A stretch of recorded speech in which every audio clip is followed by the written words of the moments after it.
Hey, what's going on, guys? This is Daniel. And this is Sam. And we are the Kwok Brothers. Brothers. I hope you guys had a fantastic and explosive 4th of July weekend. Put it in reverse, Terry. And in this video, we're going to answer the question, will the mortgage forbearance crash the housing market? So real quick, Right. Sam, what is the landscape of what we're looking at right now? Yeah, so let's kind of set the stage as to talking about where are we right now with mortgage forbearance. So approximately there are still 2.2 million homeowners that are in mortgage forbearance, which, by the way, we've been tracking this since last year, and the needle hasn't moved. Around March of 2021, we were about 2.2 million homeowners. Well, guess what? Here in July 2021, still 2.2 million homeowners that are in mortgage forbearance. Now, that could be one of two things. One is that they could really be in a dire situation. They're stuck. They can't come current on their mortgage payments. Their job is gone, and they can't get out of the mortgage forbearance. The second scenario is that people got into mortgage forbearance because they could, and they don't have to make their mortgage payments. I mean, ideally, they can come back and they'll be just fine. They're staying and just prolonging the mortgage forbearance because they don't have to make the mortgage payments every month, per the suggestion of, some YouTuber out there. In either case, we're looking at 2.2 million homeowners that are still in mortgage forbearance right now. And right now, much of these mortgage forbearance programs are set to end and expire in September 2021. So we're going to start to see people leaving the mortgage forbearance, or they have to because it's gone.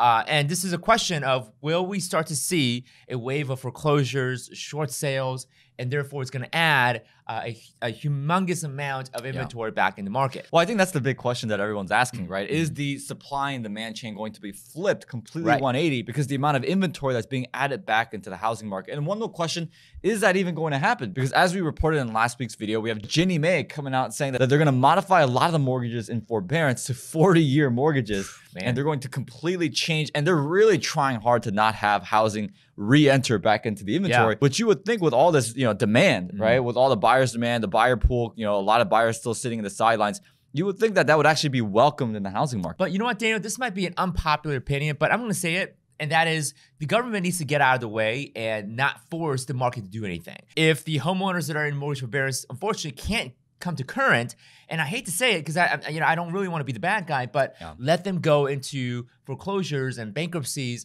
because that's what the natural market cycle wants. The fact that the government's coming in and saying, hey, we'll offer a 40-year mortgage, we'll just make it a little bit more affordable, prolong the interest payments, and what that just done is, well, naturally that would have been added back into the inventory of the housing market, but it's not. It's artificially still staying in the hands of the original homeowner. And as much as we don't want anybody to be foreclosed, no, absolutely and as not. much as we don't want anybody to be evicted, it's just the way the world works, right? I mean, it's like being out in nature, right? I mean, there's one animal that eats another animal, and then many people are like, oh, hey man, but that animal shouldn't have to be eaten, man, And I get it, right? We don't want anybody to be foreclosed on. We don't want any negative thing to happen. And then unfortunately, we don't live in a perfect world, So I would actually add on to your point, Sam, not only that the government has to get out of the way, but also the Fed. The Fed also has to get out of the way because right now they're still purchasing $40 billion worth of mortgage-backed securities every single month since the month of December 2020. That's been driving and keeping interest rates for mortgages relatively low, or historically low, and that's obviously giving the buyers more fuel. And unfortunately, we're at a time right now where there's so many things. There's so many things that are advantageous for the buyer in terms of helping them get financing, helping them get the home. But, in all honesty, right now, it's like the worst timing. Right? So imagine you have all the weapons in the world to go to war, and you have the greatest swords, the shields, and then at the same time, you go out there and your enemy is 9 times bigger than what they usually are. And the counter argument out there is, well, let's say worst case scenario, all 2.2 million homeowners do get into foreclosure, they lose their house, or there's a massive short sale wave, and it just adds ton of inventory back in the market. Well, the problem is that not all market are short of supply right now. There are certain secondary and the tertiary markets that are actually sufficient supply. They have sufficient supply, and they don't need more housing. There are, of course, areas like Los Angeles, parts of Chicago, parts of New York. Yes, they're running into shortage. So the question is, if all 2.2 million homes are added back into the market, are they being added back into the markets that need the housing, or are we just simply adding them into markets that have sufficient supply, and it's not really going to affect and going to help with the housing market shortage at all? No, that's a good point, Sam. And I talked to a lot of individuals who consider themselves experts to be in the housing market, and one of the most universal common denominators that we're talking is if if there is going to be a crash, it's going to happen in areas where population is moving out and they still think they have somewhat of an oversupply. So, you know, it's not going to happen in states like Florida, Texas, Arizona, Tennessee, the Carolinas, where they're seeing such a significant population increase and people are constantly moving in and, you know, they're working remote now, you know, and that's one of the things that we haven't considered comparing this to 2008 is the amount of people that have moved because they have the opportunity to work remote. Absolutely. And keep in mind, guys, you know, we track all these data because, you know, we own a private equity company. We have a vested interest in figuring out which market is the best and which market do we need to go invest our money and our investors' money in. So, you know, we do a lot of research and making sure that data is legit because a lot of it for us, we're not just saying it on YouTube. Right. There's consequences to our opinions. Right? We're putting more money where our mouth is. Absolutely, and our investors certainly don't want us to, make the wrong decisions 100%. Based on bad data. Yeah, the big thing we focus on is absolutely risk. But I think this leads us to another question. You talk about all this potential inventory going back into the housing market. The question that everyone's asking is there a second wave of demand coming that's going to soften the blow? I think a lot of YouTubers have talked about that. I think it's time for us to talk about that. Yeah, absolutely. So, I mean, demand's still there. And part of the reason why, and I think this is just an opinion, and we'll get some more data to back this up when they arrive.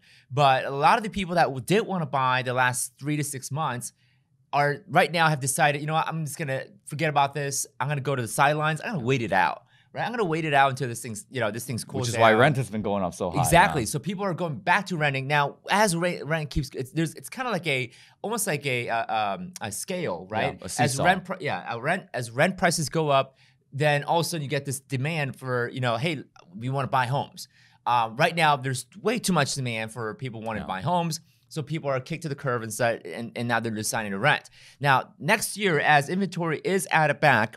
And even if all 2.2 million of the homeowners that are in mortgage forbearance do enter the market, keep in mind there's pretty much a preempt demand that's waiting to go that would basically soften any kind of effects of a downward price or crash. Ultimately, depending on how many of these 2.2 million homes are being added to which specific market, the fact that we have pre-pumped demand ready to go and they're ready to come back to buy, we definitely will see a second wave demand. Well, here's ultimately the $1 million question, right? Is we know there are buyers sitting on the sidelines right now. Yes. You and I agree on that. Everyone watching this video, everyone in the comment section below who's going to comment right now what they think is going to happen with demand in the housing market also knows that, hey, there are buyers sitting on the sideline.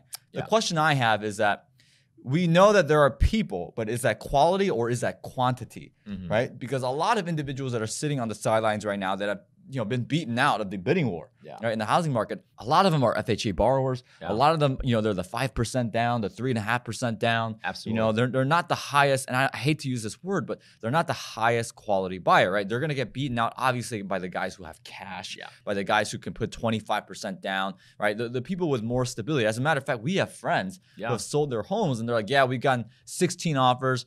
And there's one buyer who offered us $20,000 over the asking price, but they're an FHA borrower, so we're not really confident with them. We're gonna go with the cash buyer who gave us the full purchase price. Yeah, and by the way, the listings and supply is starting to come back up. We're seeing data. Yeah. We'll put it on the screen for you guys right now. The St. Louis Federal Reserve is saying that housing supply is going up steadily, but historically it's still really low. Realtor.com supplied another great data where they show that yes, listings are picking back up, but if you compare it to last year's and the previous years, it's nowhere near where we are in terms of the amount of inventory we're adding back into the market. Yeah. Now, let's look at 3 to 5 years and beyond, because ultimately, how long will this last, right? How long will this pumped up, preloaded demand is going to last? Well, keep in mind, Gen Z is coming back. A lot of the older Gen Z, which is 18 to 24, are going to start to look at entering the market in the next 5 years. If you look at the oldest Gen Zs that are 24 years old right now, 5 years later, they're going to be primed to want to buy a home. According to the research, this is, by the way, Realtor.com again. According to the Realtor.com research, over 72% of Gen Zs do want to buy a home. In fact, actually, it's more than the millennials. Yeah, well, here's the thing. Here's my ultimate opinion on this, by the way. And if there's anything that you could take away from this video for you guys watching, this is my opinion, right? This is my A1. So yes, there are a lot of individuals. There's a lot of quantity, again, that's going to enter the housing market.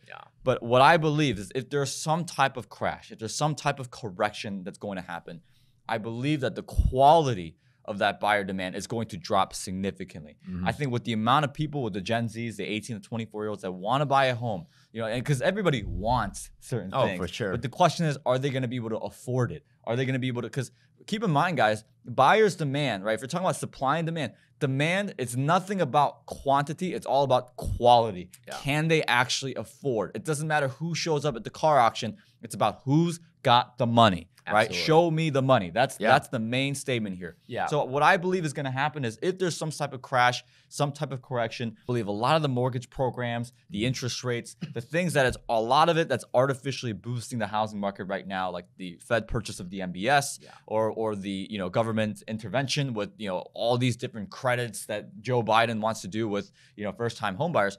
I think once the chair gets pulled from underneath, because when the correction does happen, we can't do those programs anymore. Yeah. We can't do any of the purchasing of the MBS anymore. We can't continue to kick the can down the road, right? Once that happens, I think the quality of your buyer's demand is going to drop significantly.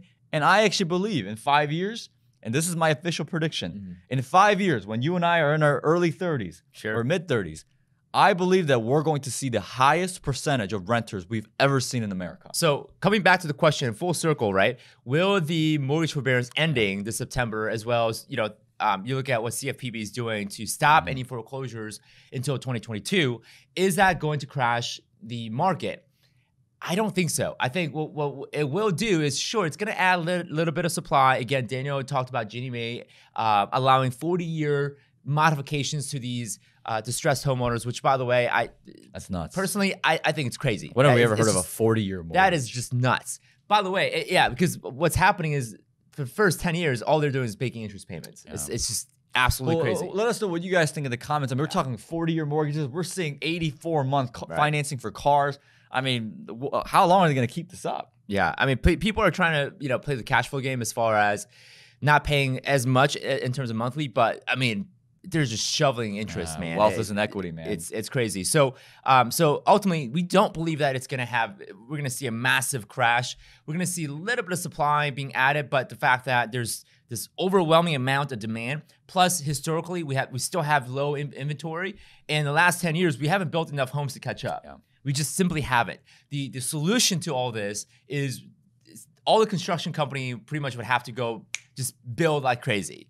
And only then will we see actual decrease in price. A true crash would only come if all of a sudden we just added 10 million new homes. Yeah, and I'm going to cite a very scary statistic, and I feel like so much of the value in this video is on the back end. So if you're watching, congratulations. Yeah, if you're still here, awesome. Absolutely. But I saw a statistic give you a little bonus that as of last week, the U.S. has accumulated too much debt to where we're at the point now where it's mathematically impossible for us to pay it off. Wow. And usually, historically speaking, if you look at different, the British Empire, right? If you look at the Roman Empire, because part of the reason why, speaking of July 4th, part of the reason why the war happened was because Great Britain was depending on the U.S. to clean off their debt. That's actually, historically speaking, that's actually one of the reasons why they were looking to tax the colonials like crazy. Because they had crazy amount of debt, right? So historically speaking, whenever you see something like that, you either see war, you either see a huge economic collapse or some type of correction, or do you see some type of crazy world event happening that forces the world to adjust itself economically. So I'm just saying. Right. So that being said, guys, that's our thought on this as far as the mortgage forbearance crash in the market. I don't think it's going to happen. There's so much demand where, I mean, sure, there's going to be a hole, but immediately there's going to be like sand that just like fills that hole. So I don't think we're going to see that hole be a hole. We'll see it fill up pretty quick. So that being said, guys, if you guys enjoyed this content, be sure to subscribe and comment your thoughts down below. What do you think is going to happen after September and December of this year? So want to hear your thoughts. And as always, if you guys want us to make a video on something, go and comment down below. So we'll see you guys in the next video.